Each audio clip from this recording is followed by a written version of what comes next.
Hello students, आज का हमारा टॉपिक है tonsillitis.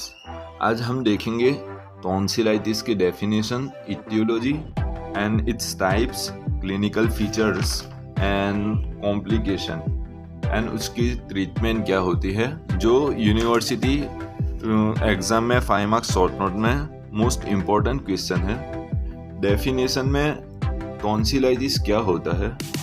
Tonsillitis is a inflammation or infection of the tonsils.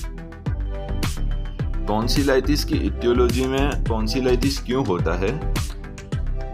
Mainly hemolytic streptococcus, staphylococcus as influenza virus and pneumococci is responsible for tonsillitis. Tonsillitis के 2 type होते हैं, एक acute tonsillitis and दूसरा chronic tonsillitis. Acute tonsillitis में फिर से 4 type होते हैं, acute catarrhal tonsillitis, acute follicular tonsillitis, acute parenchymatous tonsillitis and acute membranous tonsillitis.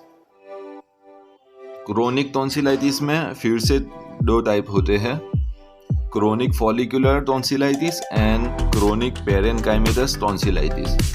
अगर यूनिवर्सिटी एग्ज़ाम में 15 मार्क्स में ये क्वेश्चन होता, आप इसमें डिटेल में थोड़ा लिख सकते हो।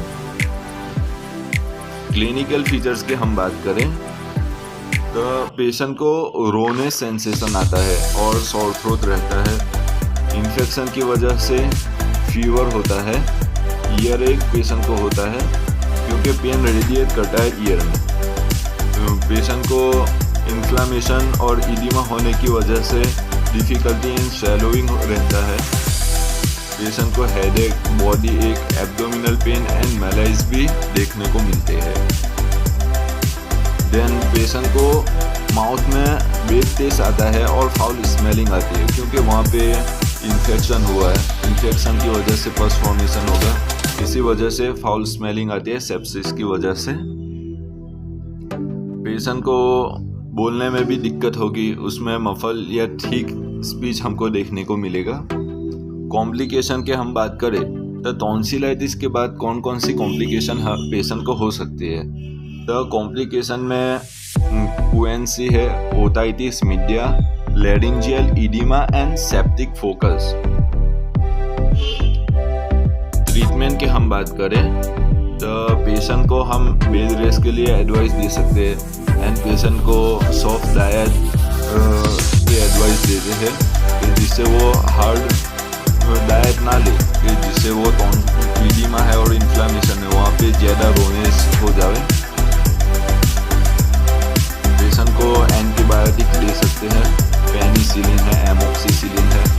पेन को रिड्यूस करने के लिए पेशेंट को एनाल्जेसिक दे सकते हैं हम, आइबुप्रोफेन है।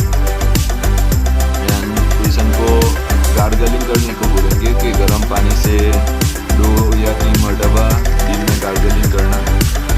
एंटीपायरेटिक ड्रग्स हम देते हैं क्योंकि पेशेंट को इन्फेक्शन की वजह से फीवर भी हो सकता है, तो उसकी वजह से हम एंटीपायरेटिक ड्रग देते हैं। सो हम क्विक रिवीजन कर लेते हैं। हमने आज क्या क्या देखा?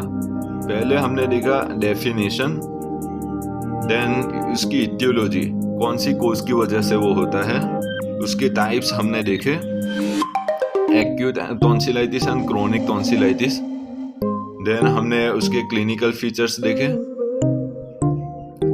देन उसके कॉम्प्लिकेशन एंड लास्ट में हमने उसकी ट्रीटमेंट देखा कि हम कैसे पेशेंट को ट्रीट करेंगे। एंड लास्टली जब भी सीवियर स्टेज हो जाए तो हम पेशेंट को टॉन्सिलेक्टोमी भी करवा सकते हैं। Okay, thank you.